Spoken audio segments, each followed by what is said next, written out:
Today we'll be installing this cold air intake by Rough Country and doing a 0 to 60 test as well. It's a cold day. Let's get this cold air intake installed and get going.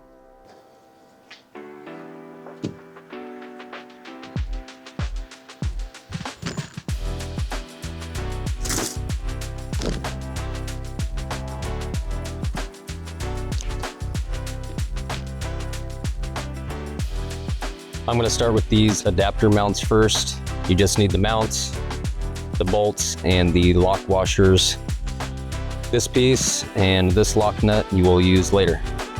All right, just locate the two holes here, and then it's pretty easy. This will just mount here and run your lock washer on your bolt, and then just attach it right here.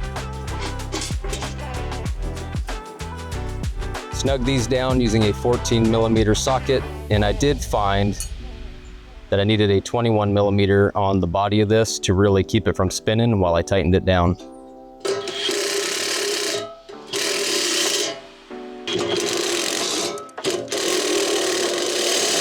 Now we're going to go ahead and install the weather stripping.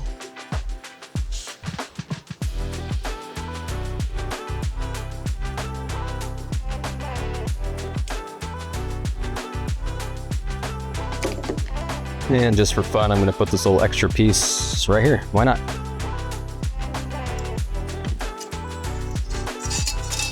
The accordion style tube goes on the air filter side.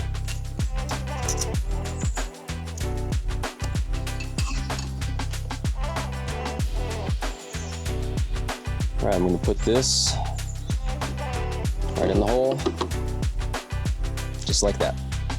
Grab another clamp.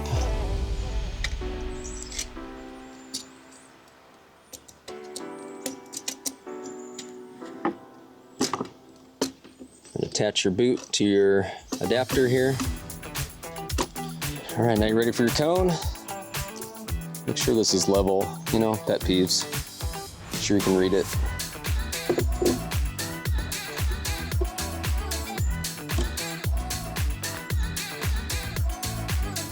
So what I did do is I just made sure there is a little line you can see from the inside.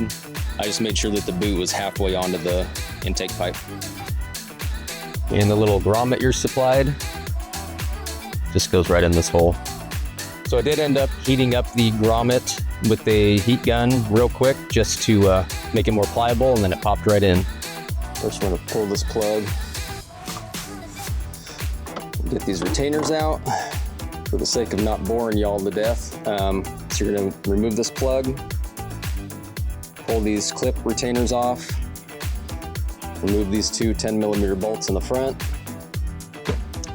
You will unclip this, remove that as well. And then eventually you're gonna release the clamp there and remove that. But there's also a 10mm bolt here. And underneath the air box, there are two nuts as well that hold this on. Because these clips can be a pain in the butt to get out, what I did instead on this side, let's see, kind of like a zip tie. If you take, I just used a little screwdriver in here. Down inside, you'll see there's just like a zip tie. So I can focus on it here. Basically, you can put one end of the screwdriver in here and then another end behind and kind of twist this out, and it'll just release like that. On this little guy, just take some pliers and just lightly rotate it, and then it'll pop out. On the crankcase vent tube, just push down the top here, squeeze it, and then just pull it out. It'll release. There's one more little fastener you need to release on the back side of the air intake here, so get that one too. This is kind of where I'm at. I went ahead and cleaned the throttle body since I'm there anyway. This thing was like a wiggly tooth right now.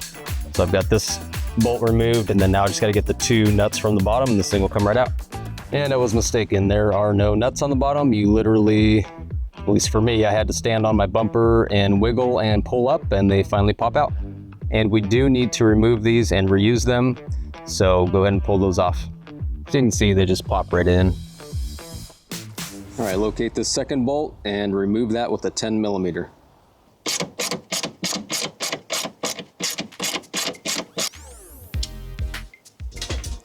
Now install your rubber coupler. Snug it up.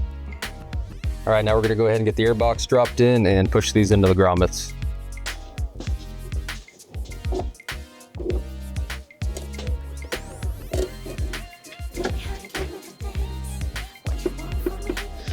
All right, so I got the air box pushed down into the grommets and the hole lined up here. So now I just need to install the washer and lock nut, and then this portion's done. And using my 10mm socket. I'm gonna go ahead and push my temperature sensor in.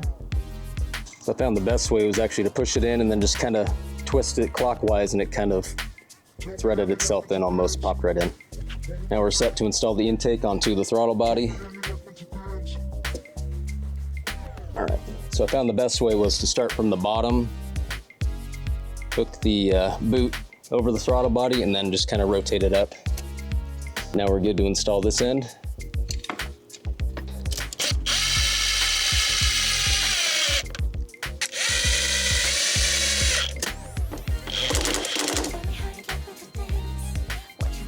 All right, reinstall your plug for the temperature sensor. And your crankcase line here. And for the icing on the cake, install your Rough Country badge anywhere you want.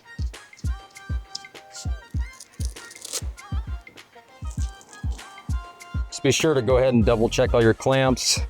Make sure you got everything plugged in that you need plugged in.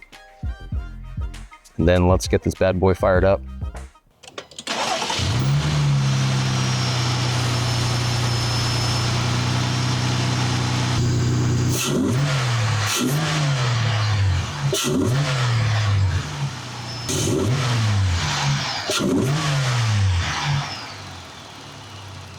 We are heading out to go do the 0 to 60 test real quick. The first impressions on the air intake are really solid. Has a really nice sound to it. You'll obviously hear I have also a Flowmaster exhaust, but I think they'll complement each other, which is really cool. But once you stab the throttle, man, you hear it under the hood. It sounds really cool. So let's see how it does.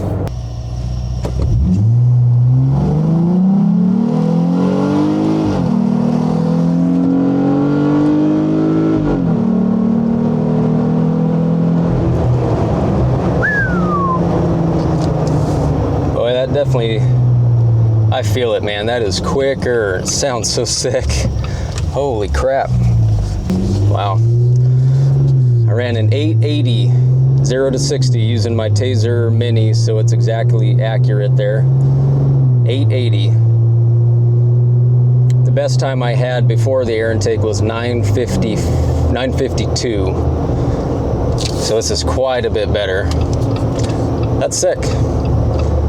That is real life performance there.